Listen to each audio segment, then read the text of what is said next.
Les boutiques de mode d'Ariane Zaghuri font un tabac à Hong Kong. Elle en a ouvert 9 en 3 ans et cette Parisienne est de plus en plus connue dans le monde de la mode ici. Mais pourquoi venir à Hong Kong et comment a-t-elle vécu l'épreuve de la création d'une entreprise ici?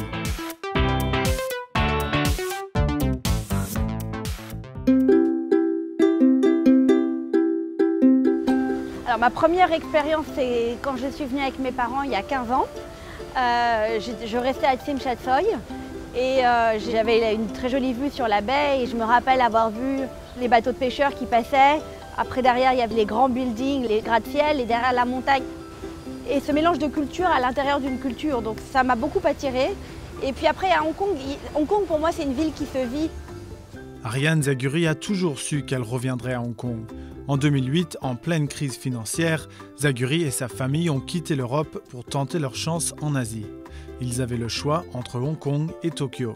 Alors Tokyo est une ville vraiment très belle et très charmante. Et le Japon est un pays fantastique et je conseille beaucoup d'y aller. Mais la vie en tant qu'expatrié est très différente de Hong Kong. C'est une ville où si vous ne parlez pas la langue, vous ne pouvez pas commander une pizza, vous ne pouvez pas appeler la compagnie d'électricité, vous ne pouvez rien faire. Hong Kong, c'est pour beaucoup de gens une porte sur l'Asie, une porte en particulier sur la Chine, et ça en est une bonne. Pour nous, c'est une ville surtout très cosmopolite, très dynamique et très facile pour le business. Et l'ex-banquière n'a pas mis longtemps à trouver un marché.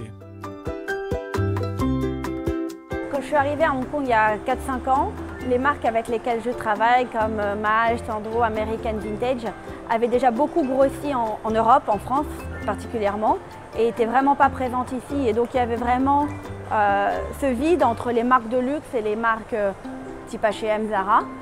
Le concept était simple, importer des marques françaises à des prix raisonnables. Elle a ouvert sa première boutique en 2010, au moment où le secteur de vente au détail de Hong Kong augmentait de 18,3% pour atteindre 325 milliards de Hong Kong dollars. Un chiffre qui a encore grimpé de presque 25% pendant sa première année d'activité, en partie grâce aux 7 millions de consommateurs locaux. Les affaires à Hong Kong bénéficient aussi de dizaines de millions de touristes qui visitent chaque année. Aujourd'hui, le Rue Madame Fashion Group a 9 magasins, dont la plupart sont situés dans les centres commerciaux les plus fréquentés.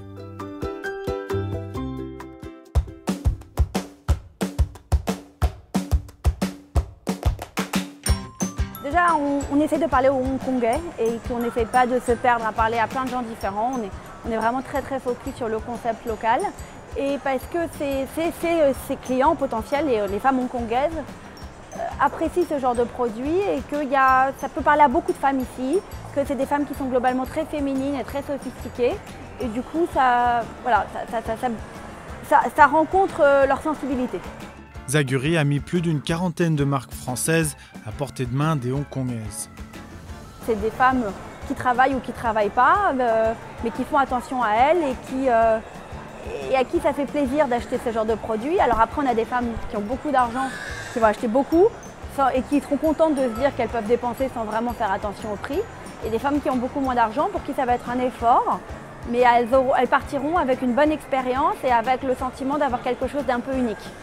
Son succès n'est pas seulement dû à la clientèle. Zaghuri est fière de ses 60 employés, tous chinois. Moi, je suis extrêmement contente de travailler avec des Chinois. D'ailleurs, je n'ai que des Chinois dans mon équipe parce que je trouve que c'est des gens très honnêtes, qui travaillent dur, qui parlent 3 langues et je respecte beaucoup ça. Mis à part une clientèle friande de marques et une main-d'œuvre experte, il y a d'autres raisons de monter une entreprise à Hong Kong. Le gouvernement m'a aidé à rencontrer le management des shopping malls, à rencontrer des avocats quand j'en avais besoin.